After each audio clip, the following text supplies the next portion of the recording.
Welcome to the Game and Gadget Podcast.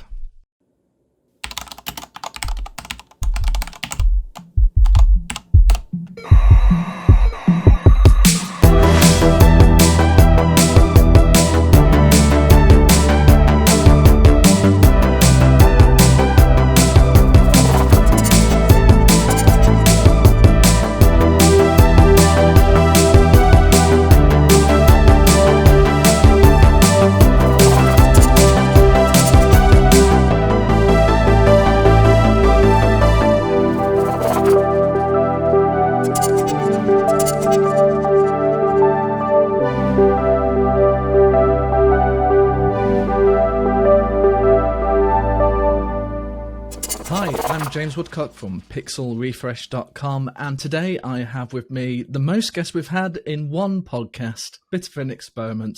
Here we go. First of all, we have, of course, Tony Warriner, one of the founders of Revolution Software and co-host of the Game and Gadget Podcast. Thanks for joining me again, Tony. No problem. Also today I have Eugene Sandulenko, who is from ScummVM, and we'll get into more about ScummVM in a moment. Thank you, Eugene, for joining us. Thank you.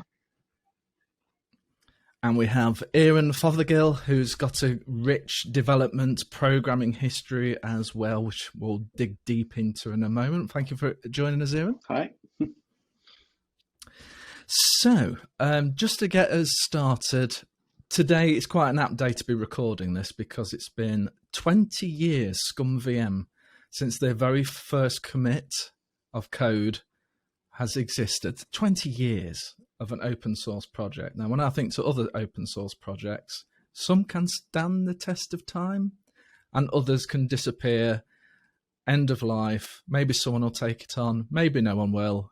It will just stagnate. But ScummVM, certainly for 20 years, always seems like it's had this constant flow of development.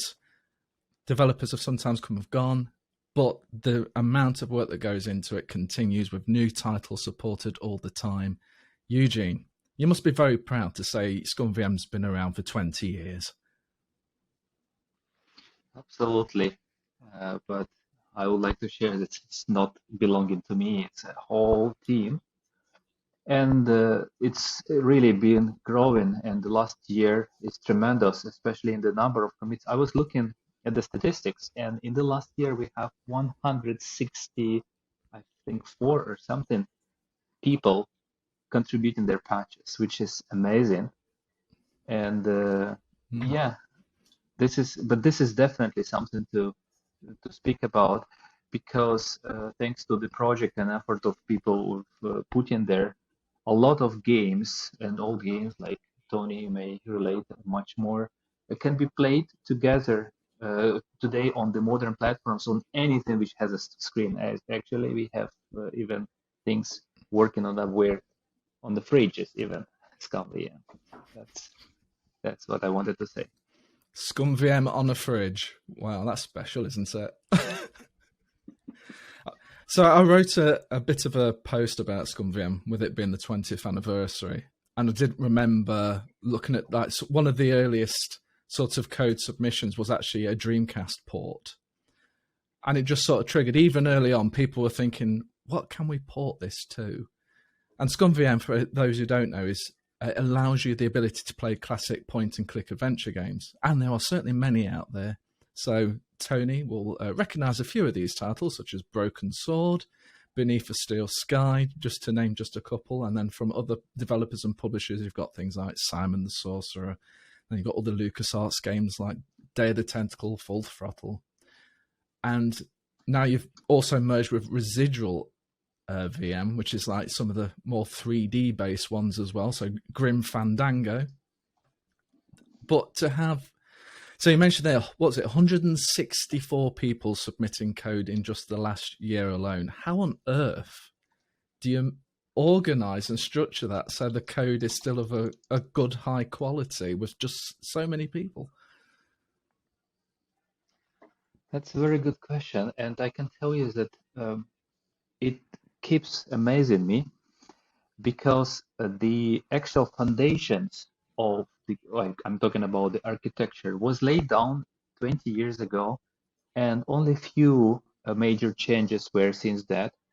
And this is thanks to brilliance of the programmers original Ludwig Strugaeus, Lude, and Vincent Ham, Yazor. Maybe you know that Lude, since that, created MuTorrent. Now he works at Spotify. Vincent was involved after ScummVM in very big gaming projects like Heavy Rain engine for PlayStation 3.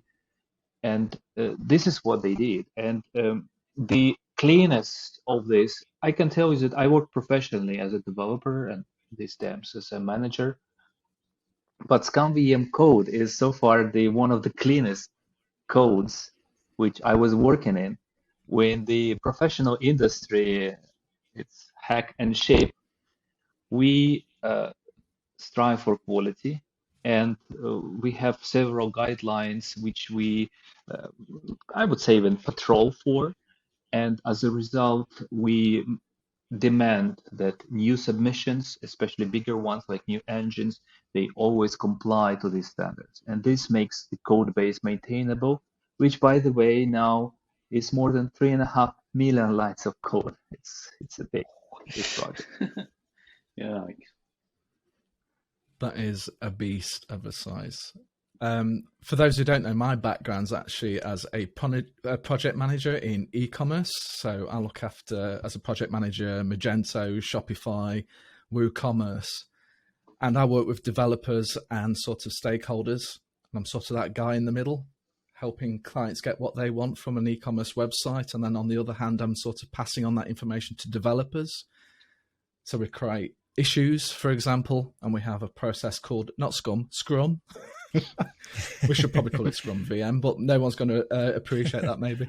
But still, so I understand the sort of fundamentals of here's a backlog that gets moved on, it's processed, and then you go into like a code review, and then it's pushed forward to like a staging and a production area.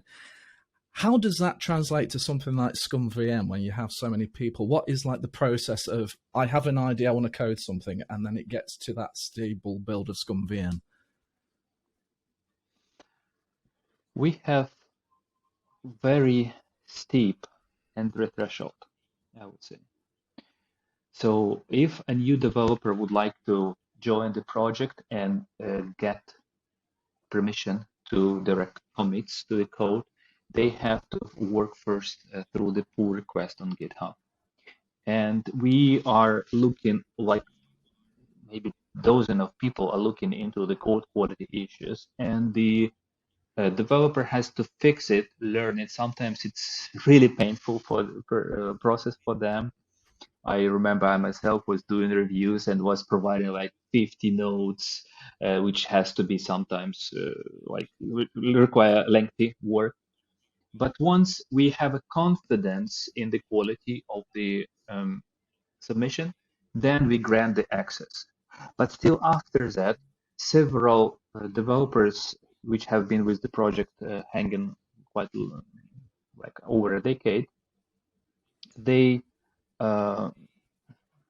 review practically every commit and provide feedback, and this is where we get in improvements. Sometimes, of course, things happen, sometimes we break, and this is why at this moment we have continuous integration. We have BuildBot, which builds for 20 different platforms automatically, and this is where we also see especially portability, because ScummVM is all about portability. But I must tell, yeah, it's not an easy task. And when we have risky changes, then the code goes only via pull request. And if you take a look at the project these days, we have a steady flow of those with different from small features but risky to the bigger refactorings, which we review meticulously before coming to this, like before they land to the main code line. One thing which is, how to say, drawback of being an open source free project, we don't have quality assurance department. So we rely on the users providing feedback about the bugs. And sometimes, like recently, we fixed bug which was sitting there for 15 years, just because nobody cared to report. So this is how. But I can tell you that most of the things are coming because people here, they are volunteers and they hand with the product out of passion and love for the games they work with. So they have self-interest of making things proper. And thanks to the supportive community of developers which we have, I can tell you that several people, me included, they have very positive influence on their professional career thanks to the project because they learned things, they were coached, they were mentored. Speaking of mentoring, every year we have students from Google Summer of Code, so freshers coming out of outside, and that, by the way, helped us a lot to improve our documentation, so we can show people, new people, how to work with the code base. The code base is big, yeah. But probably I'm talking too much. I can, you can imagine for 20 years of the project I can talk. So maybe next question. That's absolutely fine. We're really interested, Eugene, and such a milestone, 20 years. And again, it's great that we have both you, Eugene, and Tony in the same podcast, because Revolution Software.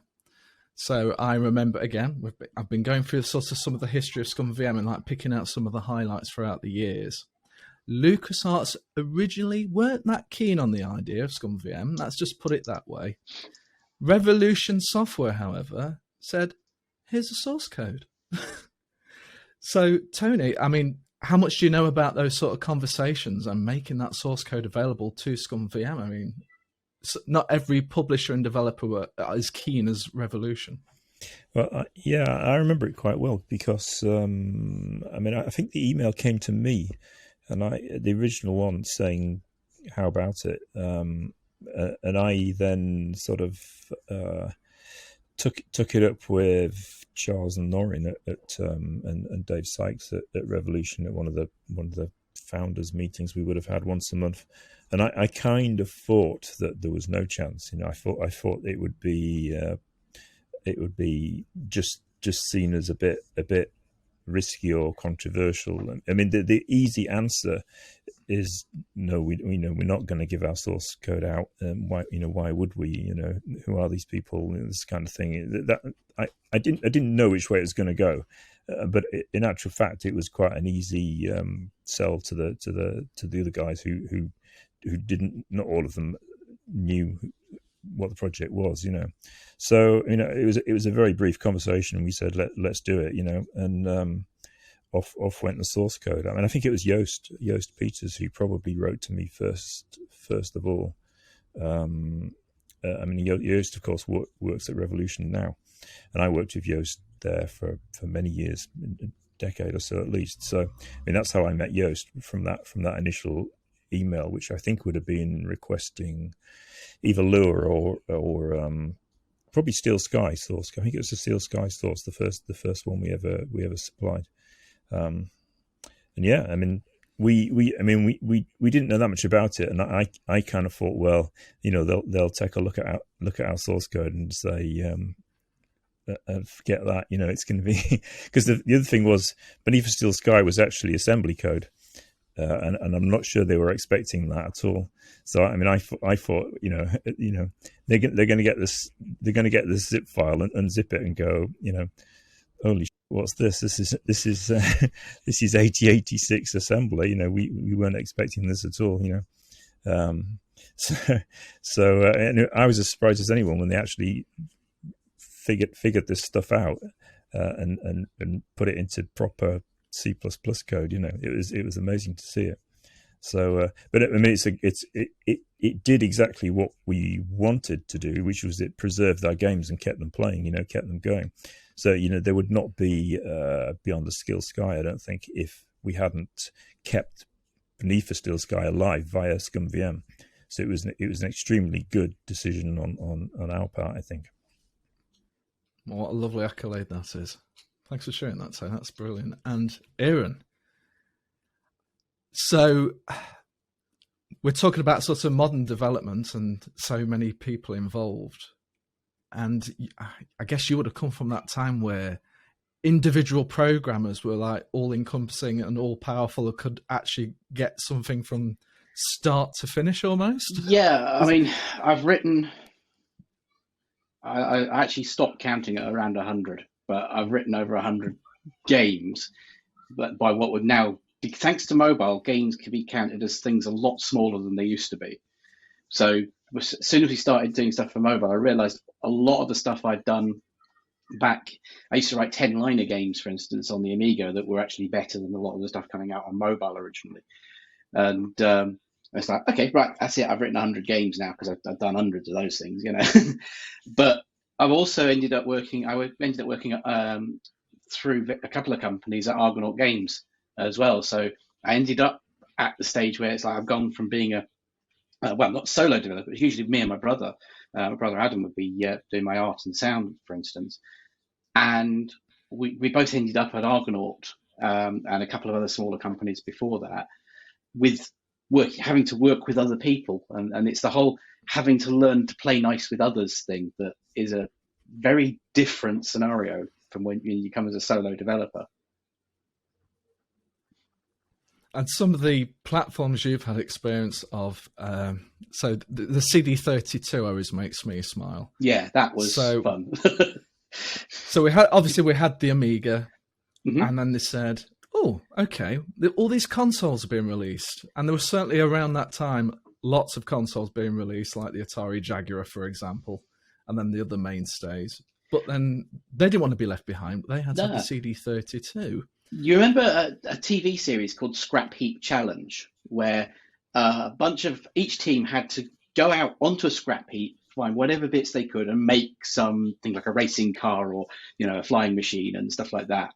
And I always thought that that's how Commodore had to work for the CD32, because they had the Amiga, which was successful to a point, but Commodore were very rapidly going down the drain by that point. For some reason or other, business-wise, they were really doing quite badly. And Atari weren't doing stunningly well either at the time. And Commodore had to have a console. They'd failed horribly with their first thing, the CD-TV, which is actually not far off being an Amiga with a CD bolted on. But unfortunately for the controllers, they did them infrared. And that was the killer on it. It would actually have been fairly good if they'd done decent controllers. But with infrared controllers, it was absolutely unplayable because of the delay. So CD32, they basically took the gubbins of an A1200, I think it was. We had a decent amount of memory-ish, put a CD on it, somehow managed to wire them together without actually giving you audio control of the CD, other than getting playing audio from it. So you could start and stop playing on the CD, but you couldn't control the volume. So when we did Jet Strike, going between tracks, it was a hard cut. Going between tracks, you could just start another track with this like stop, start, and that was it.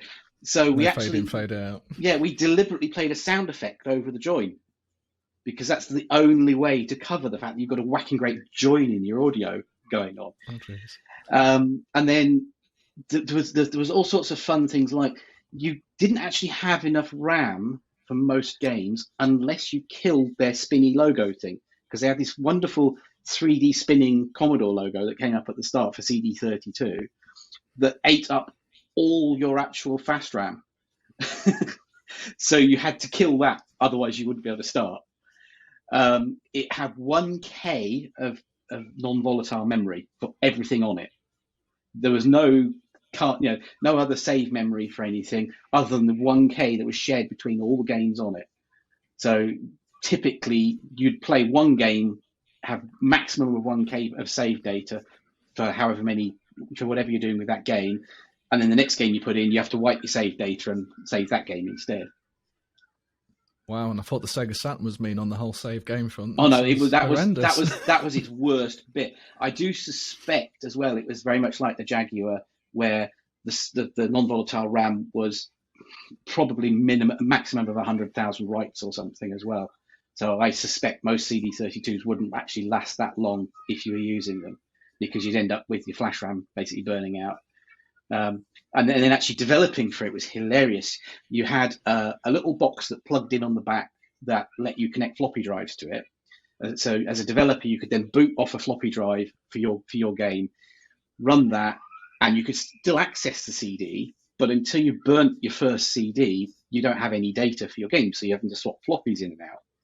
So what you had to do was build the game, send a big box of floppy disks off to Commodore, unless you had a big studio and somehow had a CD32 disk burner, which none of us ever did.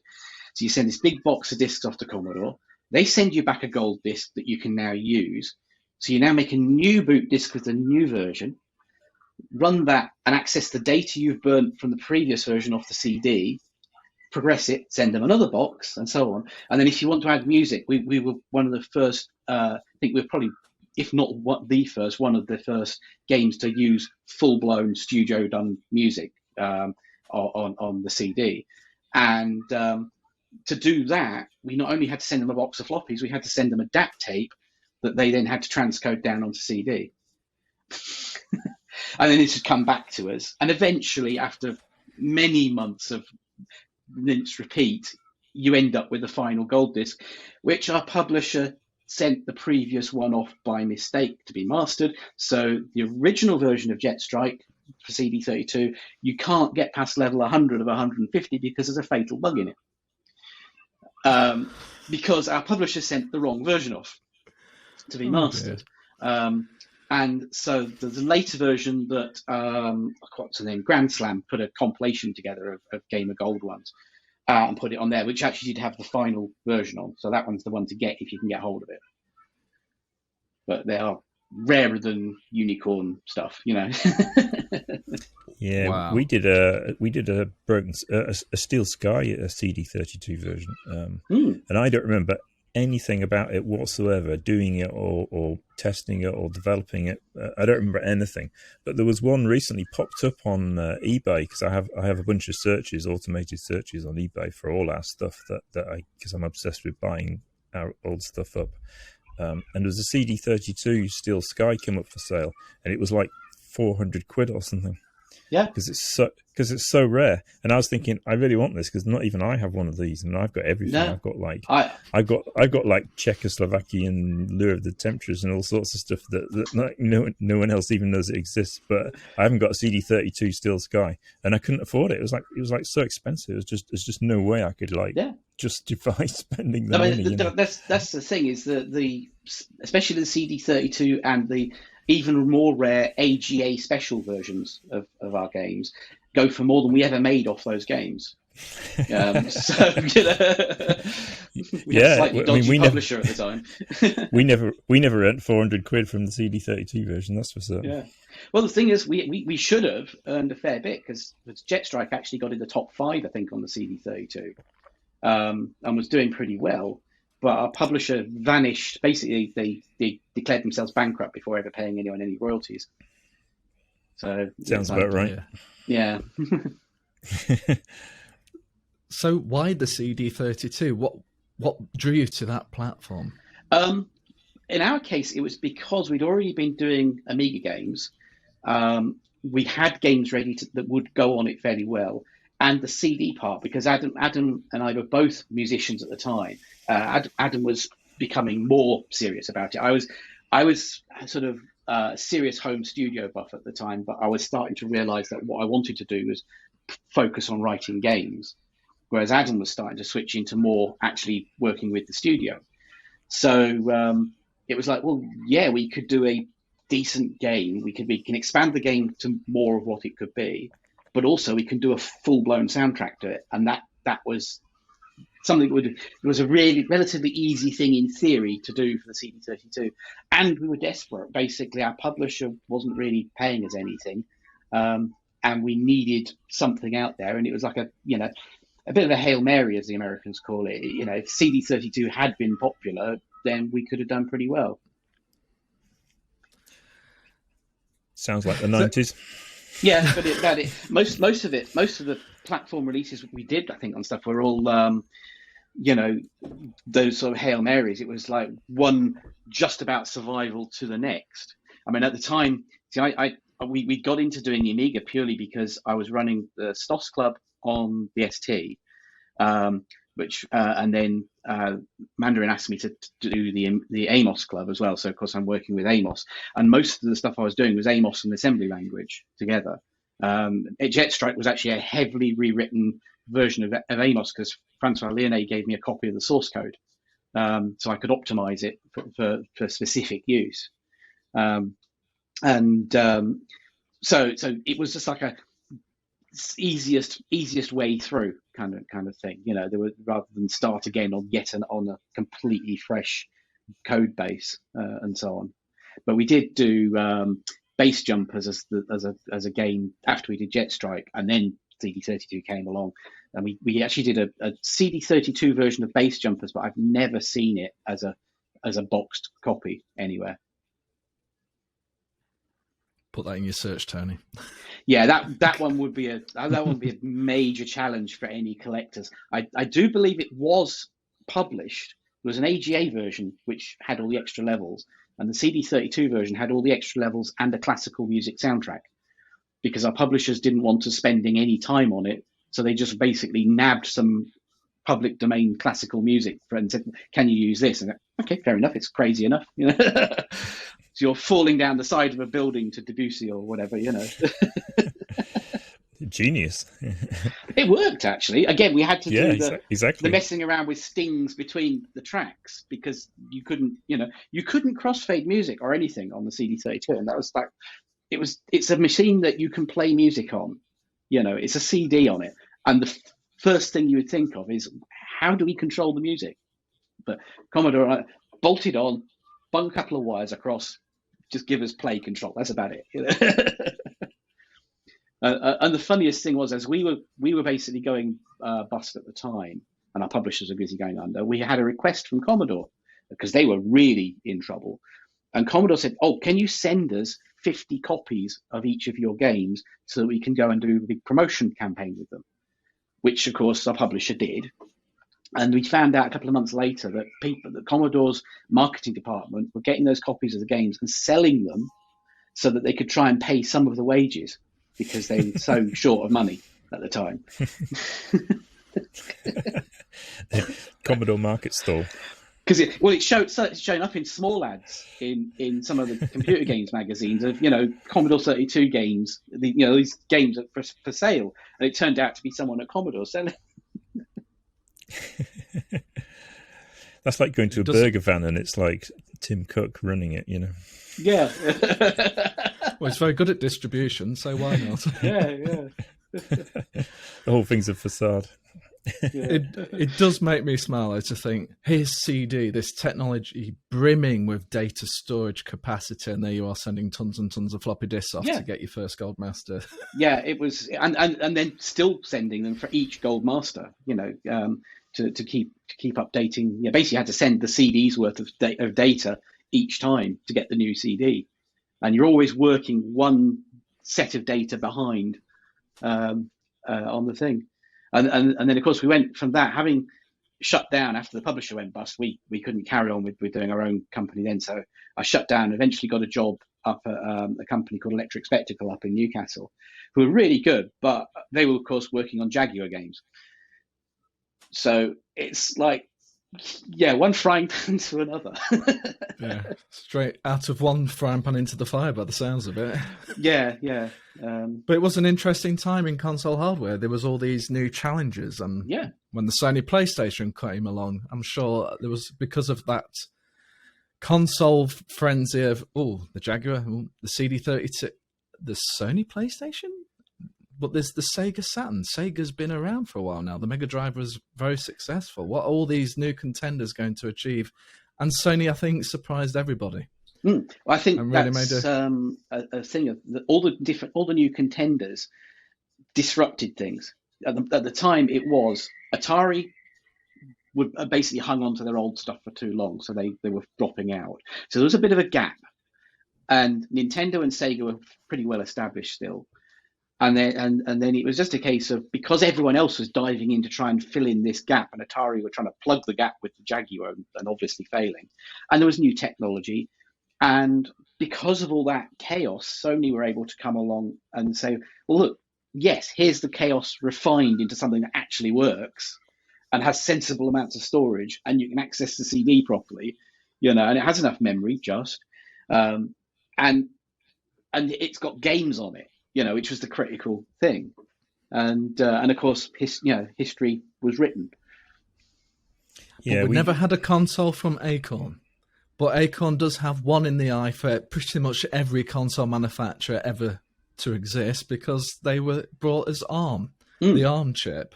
And now our ARM chip is in the vast majority of mobile phone devices and tablets. So you could say... ARM's chip software is not the chips. So the way the chips are designed, the software instruction set is in it, but not the ARM chips. It's the spec, isn't it? Yeah, right. Because for instance, Apple's chips for years haven't been ARM chips. They've taken ARM's software, spec, and basically expanded it, completely rewritten it. So it's still paying money to ARM. So ARM's like winning left, right, and centre. Making an arm and a leg, yeah. Yes, yeah, and but yeah. So for instance, Apple's chips have very little to do with ARM now. Yeah. No, Apple, well, you're going to have to look at their new MacBooks with their M1 processors, which is kind of based on ARM originally, like you say, but they've really taken it in their own direction. And, for a laptop, it's stupid fast for what it is. Yeah, it's and that's basically the equivalent of their slowest possible laptop. The way they've done with the M1. The M1's just stuck an absolute entry level. So the killer one for most of us is going to be, what are they going to do with M2? Because that's going to be the one, hopefully, for the pro machines. How do they expand it? Because the way they've done it is pretty serious. It's like a decade above what other people have done so far. And they certainly weren't the first to dip the toe into this world. I mean, there's been other devices that were trying to do laptops with this kind of background, and there was the Windows ARM operating system. That didn't quite go anywhere. And then Apple comes along and pretty much succeeds straight out the gate, which tends to be Apple's thing. Yeah, like with Sony and the PlayStation. It's the same kind of deal. Sony weren't the first to come up with a console with a CD on it. But they just watched what everyone else did, what other people made mistakes on, learnt from it, worked out what they could do better, and then refined it. Apple does the same thing. They're very rarely the first to do something that you can't trace back to something else, but they are usually the first ones to do it properly. Yeah, I mean, the iPhone and the PlayStation 1 are pretty much the same phenomena, aren't they? There was Nokia, there was everybody doing phones, but they were all rubbish, and they were all certain that that was the way it was going to be forever. And Apple came along and just completely reimagined what the phone would be and could be, and what the relationship was the carriers would be, and everything changed with the iPhone. And all of the competitors laughed at it when it came out and said it'll give it a year, and look at it now. And the PlayStation did the same thing, I guess. Yeah, I mean, with the iPhone, one of the most contentious things, especially if you're a BlackBerry user at the time, it doesn't have a keyboard. BlackBerry's brilliant. Everyone uses a BlackBerry then because it has a keyboard and you can type. But what they realized at Apple was, if you have a virtual keyboard only, every different language can have its own keyboard, which the BlackBerry was crippled by. You've got your Chinese users, your Russian users, your Arabic users were basically having to pay for special BlackBerries, or if they could get them at all. And that made the iPhone much more capable of a worldwide market. And the same phone could do multiple languages without a problem. Whereas with the BlackBerry, you'd have to get a different phone if you wanted a Mazerti keyboard, for instance, for French or some of the other European ones. So you end up with this thing of opening it up, just because they looked at how things did and didn't work. Now, as we're in the mobile space and we're looking at modern development, Tony is actually creating a game right now, a SHMUP, which is probably the nicest genre to say, a SHMUP. Yeah. How's your SHMUP going, Tony? I should point out I'm supposed to be doing something else with Aaron, but I'm waiting for him. So yeah, that's now done. So I will sync that up to the source tree this weekend. So while I'm waiting, and in between, I'm doing my SHMUP. Yeah. And how's your SHMUP going? It's going. What's the latest developments? It's going okay, really. It's just a manageable size, so it's not getting out of control. I've done a few other projects of my own in the past few years, and they've kind of and they are the same concept in a way, but I've always found them getting too complicated or something. And this one just feels right. I've designed the engine right, and what it's going to do seems right. So it's actually progressing through the pain barrier part of a project that often hits me. So yeah, I'm feeling quite pleased with it. And if you join the Discord, you can watch my inane comments as I log the development bit by bit, which I am doing. I have no idea what half of it's on about, but I am watching with interest. You won't do, because it's in like a shorthand that only I understand. But in the interest of transparency, I'm logging it all in public. It's like when I'm reading ScummVM, they've got an IRC channel and a Discord channel, which sort of sync with each other. And I'm reading that, and when they're talking heavy sort of development situations and why this working, the brilliant thing I see about watching it is how they're really helping each other. It's for it's publicly viewable to see these conversations, and you've got all those developers sort of dipping in. Have you tried this? Or maybe you need to try this instead. And you can see them sort of diagnosing it, and it's like programming through Discord. It's quite an amazing thing to watch, and it's a testament to ScummVM and how they manage that. Having sort of experienced conversations in a larger team, for instance, places like Argonaut, where the conversations when things weren't working weren't particularly helpful or polite, shall we say? That's the whole thing. I could just imagine if it had been in the public eye, how different it could have been in terms of. I don't think we'd ever have got anything done, but then again, that's not far off what happened a lot of the time anyway. So yeah, I think it would be a lot less threatening to kill people and punch ups and stuff like that, probably. But it would certainly have been more polite. Is that how you keep it friendly, Eugene? It's all in the public view. Yes, but there's first of all, not everything is public, because there are team-only channels, which when developers join the team, they get access to it. But it's not about only being public. The very nature of the project helps, because we are working with volunteers. If you offend somebody, the person will not show up online and say goodbye to it. So you have to be polite with the person. Of course, the dramas are happening from time to time, and it is one of my duties is to, calm down and even sometimes work as mediator. But again, people, and we have, certain profile of a developer. You have to be friendly in order to be successful in our project. If you are not, you will not find enough support from others. And we saw, as James was mentioned, people joining and leaving the project. And in a number of occasions, it was because those people's attitude was not fitting the department. I recently was working with some of the other projects, and I can tell you that in other projects, the level of toxicity, as it is the modern world, right, is much higher. And honestly speaking, I don't know how we would survive for 20 years if we would have these dramas every now and then on every occasion. I think that's one of the things that's most impressive about that, is keeping any team going for 20 years, however dispersed it is or whatever. We've got, I'm on group on Facebook called Grumpy Old Git Developers. And it's people like me and Tony, although Tony's not actually on it because he's classified as too grumpy for it, I think. It was too much for me. I had to drop out. Yeah, it was too grumpy for me. Is saying something, you know. Yeah. There were a lot of dramas on it. There was a great cull once when one of the admins of the group decided there were too many grumpy old gits on there, so he just randomly culled half of them and just kicked half the people off, whether they liked them or not.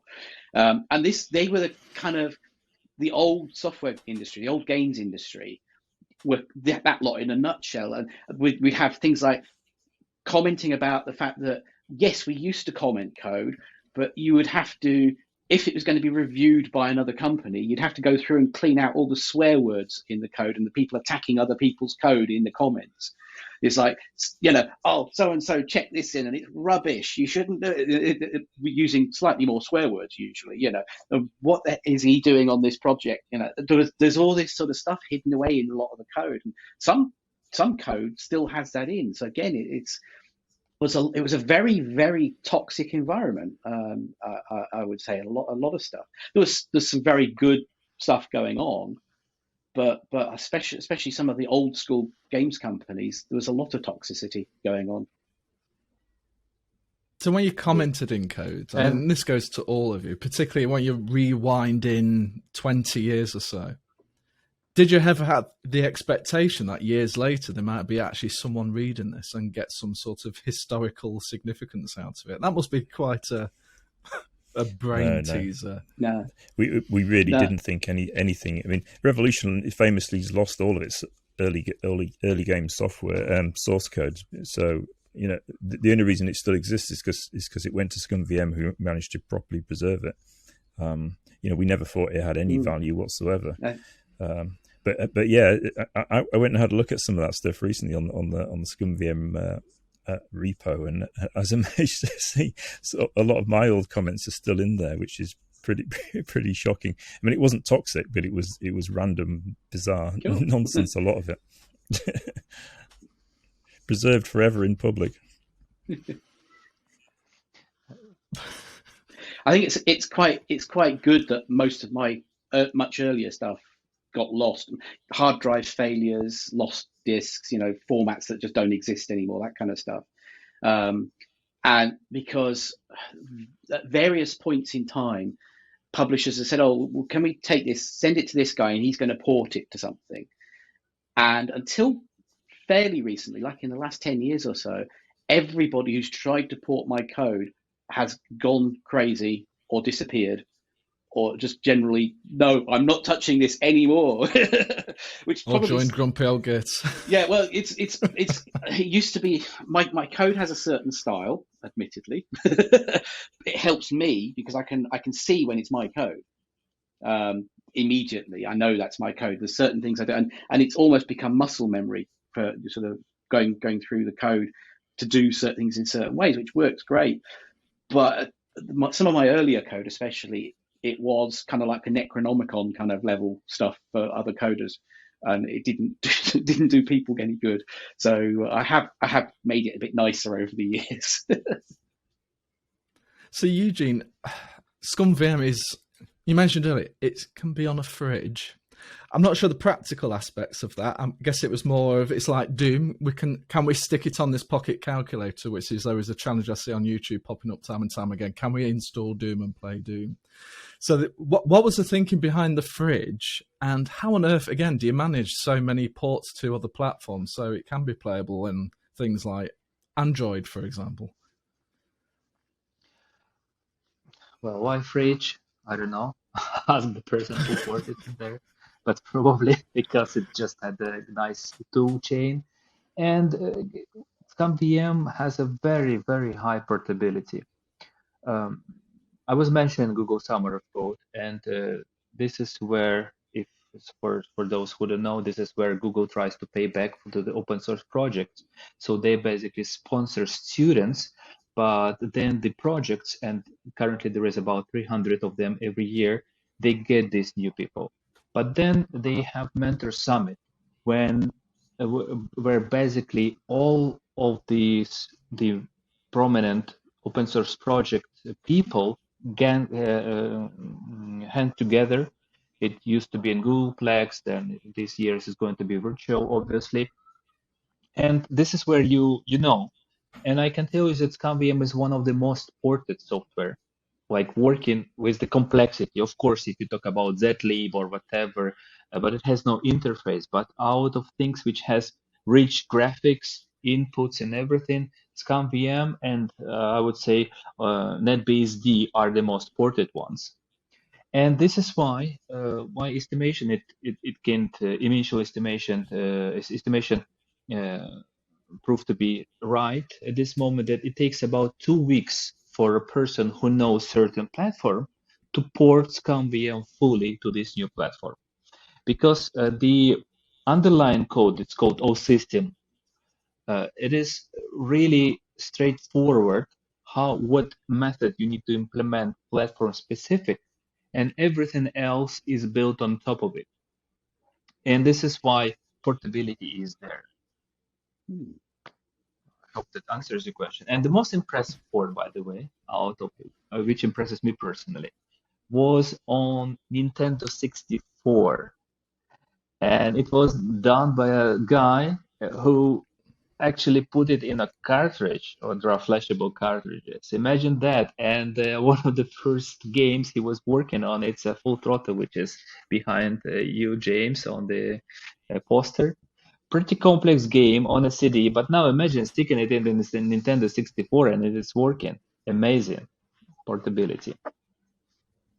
So that's taking a game from kind of that era and putting it on the same era device. So when we think of ScummVM, we may be thinking of, we're porting it to modern platforms, or whatever is considered modern at the time, considering ScummVM 20 years. When ScummVM was first about, a Dreamcast port seemed obvious, because that was around the time of the Dreamcast. But that's actually going backwards. Nintendo 64, that's just, if not more impressive than getting it on the modern stuff, to get it on the older stuff as well. It's also the there's always little difficulties, like the N64's texture memory is fairly minimal because it was designed to be a 3D machine.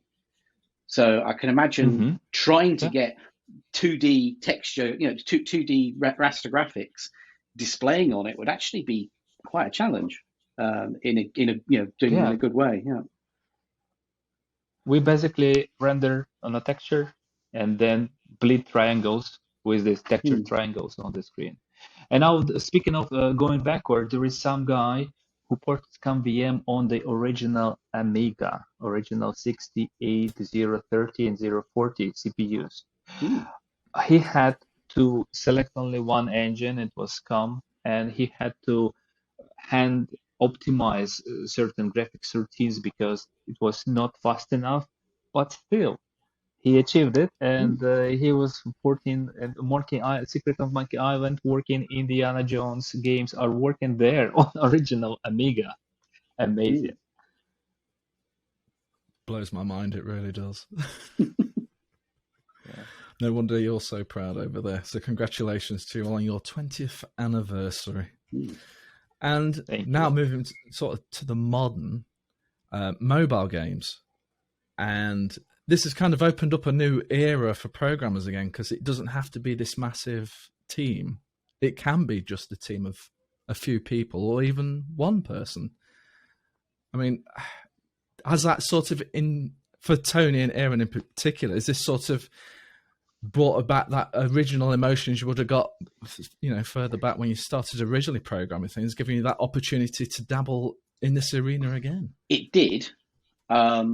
We were in on the iPhone as soon as it became available, because by that point Adam had left Argonaut before Argonaut folded, started up Strange Flavor, and we were doing Mac games specifically.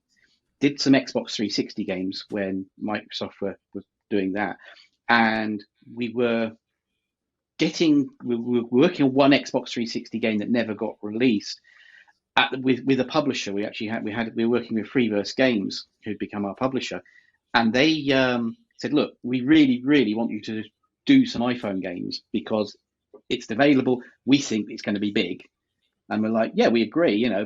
don't we want to? No, just put that to one side. Focus, So we got started on the iPhone, and the first game we released was a very simple one based off one of the games, one of the mini games we'd actually done on another game thing from years back. And then Flick Fishing we released as our second game on the iPhone, and it was the first game, or in fact first application to hit 1 million sales on mobile. It went on. People are still playing it now, which is great. And for us as a two-man team, although albeit working with a slightly bigger publisher, I mean, their Freeverse themselves weren't that big, was a very big deal. There was a very definite gold rush back then, and that was 2008. And then it got more and more to the point where with such a saturated market, you could release something and get it so people could play it, but only about 5 people would see it, in sort of any given scenario. So you didn't necessarily need a big team to write a game. A big team could help if you wanted to do a mega production, which a lot more of the big name ones are. But you need a very serious set of people who could do marketing, and it became loaded towards that sort of admin end and marketing end of the company. So you really do need to have someone who knows what they're doing to just get the thing promoted, because you're up against so much other stuff now, because everybody can put a game on there. Yeah, you can't do a game out of context. You can write it, but and then chuck it at an app store, and no one will see it. It's all about context. So you can write your game, which is great, and you can do that with the 2, 3, ideally 4 people. In my view, 4 or 5 people is the optimum size for a game dev team. In my view, which is a lot less than most of them are, by several magnitudes. But then you need the context of the game, and for that you need to be building a community around whatever it is you're doing, and people need to know about it, and you need your 1,000 fans thing, who'll talk about it. And if you've got that, then you'll be fine. But if you just chuck it at an app store, it'll no matter how good it is, it'll be very lucky to do well. But if you're forward facing and people know who you are, and people will buy into authenticity these days, and something real rather than something manufactured in a big team, in a big studio somewhere to a marketing spec, then there's a certain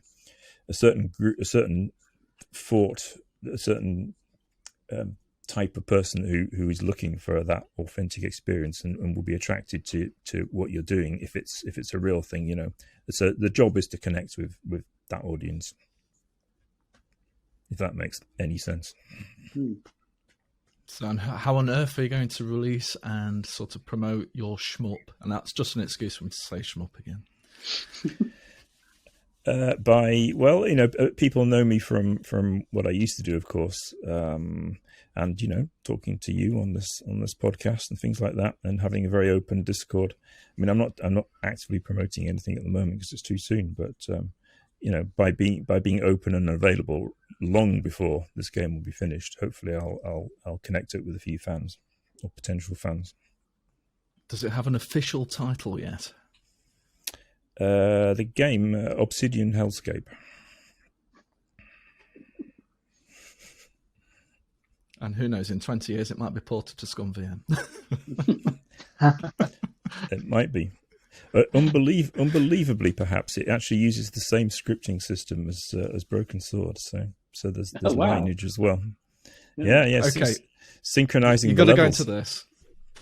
It really does. It has because myself and Dave Sykes rewrote the script interpreter compiler pair for C#, which I'm now using under Unity, and it's as good a thing as anything to you can use it.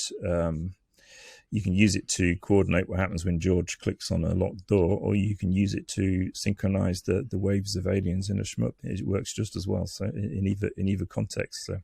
And it's my brain works around the scripting system, which I've used for 20 odd years at Revolution. So anything to me that is content that needs syncing out and coordinating, choreographing, that I just think script, Revolution script, and I've got that system up and running again. So that's what I use. So there you go. It's a bit of trivia. So how often do you find that you can sort of reuse older code in a more modern setting? Not very often. Yeah. Eugene? For us, it stays, actually. But it is only because of ScummVM. The old things and the things I was doing professionally, yes, not very often. You have to go bespoke almost every time. The actual And so concepts of it, you can reuse a lot. I'm still using tricks of the trade I learned when I first started coding 40 years ago, and it's that stays with you. But yeah, the actual code itself is very contextual. Yeah. So we'll just cover one more thing before we end the podcast. It's been absolutely delightful to have you all on, folks. But one thing that caught my interest recently was just a few days ago, Microsoft released Windows 11. And they've had intriguing operating system releases over the last few years. Windows 8, shall we say, didn't go down particularly well in trying to reinvent the wheel too far. Ditching the start menu was possibly an interesting decision that caught most consumers by surprise. They did bring it back in a later version of Windows 8, but it wasn't really until Windows 10 that it felt more like Windows as we know Windows. And now Windows 11 actually has a nice lick of paint, shall we say, with a very, I'd say, pleasing front-end visual design. I'm actually running on Windows 11 now, which is a little bit scary with it being so new, but touch wood, it seems quite stable so far. But the reason I bring this up, gentlemen, is over the years of using, must be a number of different operating systems, which was the one that stands out to you for whatever reason, good or bad? And I'll quickly start. For me, it was actually RISC OS on the Acorn. At the time, it felt very clean and modern and just a really nice visual interface. And granted, the things I was sort of working on previously were incredibly basic. I mean, we're talking like Commodore 64 stuff here. So it was always going to seem like a big jump to go something like RISC OS on the Acorn Archimedes. But even then, it just felt really great. And now having the hindsight of being able to see like the Atari ST equivalent and the Amiga equivalent, I still think it was right up there in sort of visual cleanness and usability, and the 3-button mouse. I mean, for goodness sake, a 3-button mouse. What about you guys? What's the one that stands out to you? For me, it's been macOS, both as the best and the worst. Because as a user and to a point as a developer, I've been using macOS since pretty much almost it first came out. I was actually programming on a Mac in 1985, using Microsoft Basic for the Mac, which again was radical. Your text had kerning and stuff, which for 1985 was just unheard of. It was brilliant. But the actual ability to write stuff that is obvious and usable straight away by most people when they use it, and even doing games, games has always been a problem, not so much because of the operating system, although some elements of it made it harder, but more from the fact that Apple themselves just never ever really got games, and I don't think they still do quite. They haven't quite got the hang of it yet. They're getting there, but they haven't quite got the hang of it yet, and that was always a case of most Mac game developers write games for the Mac because they want to, despite of Apple, not because of Apple, But the actual OS itself, again, you say about the 3-button mouse, Apple went the other way. The single button mouse was actually the logical thing because you only have to learn to use one button. So if you're a programmer, DOS, and 3-button mice and everything like that are logical because you get as much stuff on as once, you learn it all, it becomes muscle memory, you do it, no problem. But for a normal user, single button is the obvious thing. You design the interface around the fact that you've got a single button, you don't make things over complex, which again, macOS has suffered from over the years as more things it's been made to do more things. And the same with Windows as well. the more complex it's become, and the more buttons you end up needing to use, and you get this thing where, again, macOS has stayed true to its roots of trying to avoid things like hamburger menus and stuff like that, because it's like, well, is that too complicated? Yes, dumb it down. Make it straightforward and simple, and that's kind of always worked. It's had basically very bad sidetracks every now and again, and from the programming side, it has been an absolute blooming nightmare getting some stuff working. But generally speaking, it's usually fairly well documented in most cases, and it does kind of work. With other OSs. I mean, Amiga OS I really didn't like at all. It wasn't very usable. That's why I only got into it through Amos. Amos is straightforward. It was just typing in level of stuff. I didn't mind Gem on the ST. It was okay. It was quite a usable OS, but it was very limited. And the earlier versions of Windows, I just hated. I think Microsoft have been pretty sensible with Windows 11 in basically putting literally a lick of paint on Windows 10, because their money is in just selling people on Office and Windows upgrades. That's where they make the money. So the logical thing to do is keep it working nicely, make it exactly the same, just slightly shinier, and they'll just keep making money. Yeah, it's the business for them, as in they will focus on the big companies. I will sell you tens of thousands of Windows licenses and Office licenses. Yeah. Just keep sending it. Their cleverest move wasn't copying macOS, which they did because you could tell just from the Pascal calls in it. The cleverest move they did was actually letting large pirate organizations copy Windows and mass distribute things like Windows and Office illegally at the time. I mean, the Red Army's main source of income was distributing copied versions of Windows and Office at one point, until they eventually stopped it.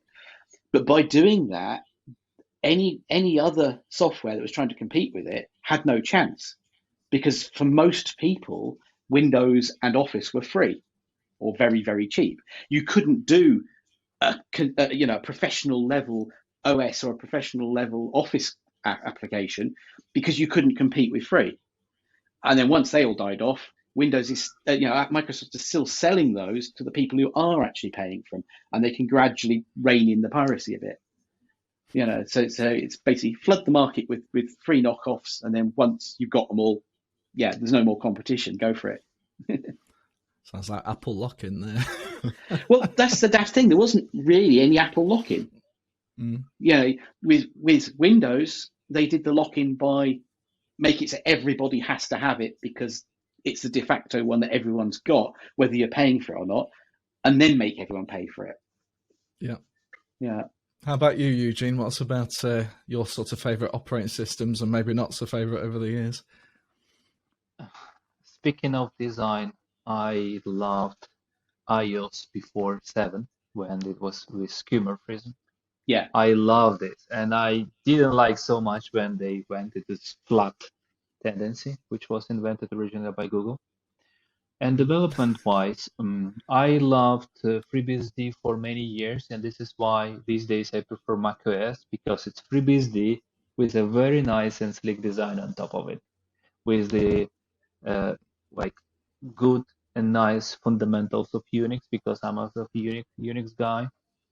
And when I was forced to work on Windows, the very first thing I was always installing is minimalist GNU Windows environment. So basically Unix tools on Windows, and this is where I was working. I prefer terminal over, as I called it, mouse herding. Much faster for me.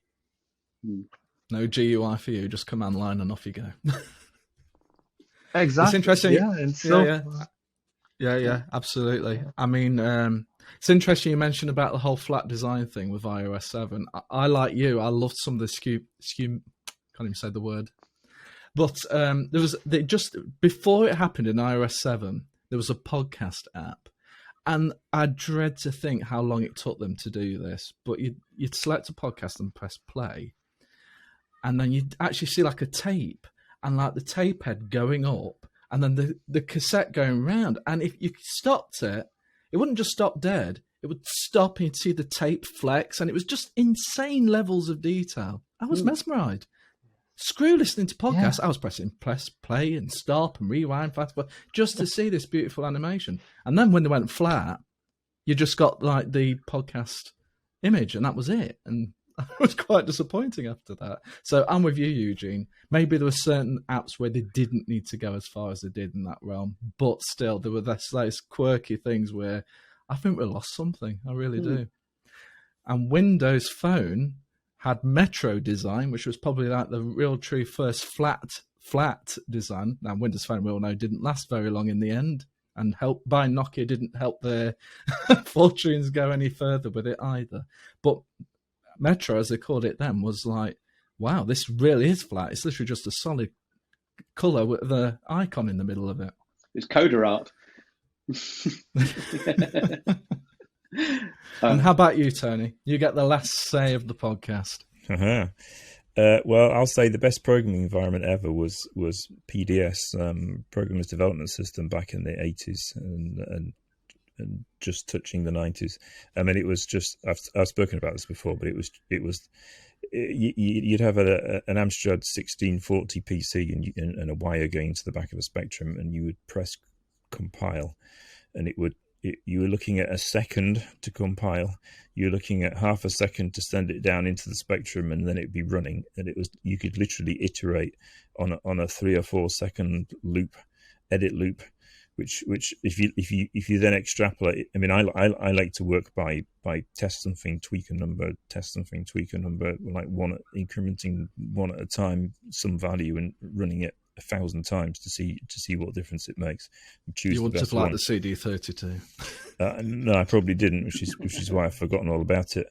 So PDS was definitely the best way to program, and it's got progressively worse ever since that time. So now we're at Unity, where it's like just ridiculously slow to do anything. And if you're targeting iOS or something, then it's like bloody hours, almost in between runs. I'd say Windows peaked at NT4. I'll say Snow Leopard on the Mac was a particularly nice one, although it's not so bad, isn't it? I mean, the good thing about macOS is they don't just pile features on top of it. It's like Tetris, like a bottom layer will disappear. It'll crunch down, so it never gets any bigger. Like macOS, it new things come in, but it optimizes, and it never gets too big and heavy. So that's the beauty of macOS, I think. So yeah, I mean, I'm Mac now, so I generally just keep on with the latest one, and nothing really changes. And as Eugene says, the beauty of the Mac is you just open up a terminal and you've got everything you knew from back in the Unix days, however many decades ago. It's familiar underneath and nice above it. So it's a thing of beauty is macOS, really, and they generally don't screw it up. And I'll just go back to what we were talking about earlier. I'm going to say a Samsung fridge is actually just an Android phone with a big door. Yeah, it's kind of the ultimate flip phone, isn't it? It's got a cool interior. Yeah. If phones get any bigger, it will be like carrying a fridge door. It never overheats. Yeah, absolutely. There you go. Water cooling, perfect. Yeah. It's probably just an Android Galaxy prototype, and they said, "Hang on, we can sell this as a fridge." Yeah, we need the cooling. Yeah. Well, thank you very much, gentlemen. It's been a fantastic podcast, and we hope to see you all again next time on the Game and Gadget Podcast.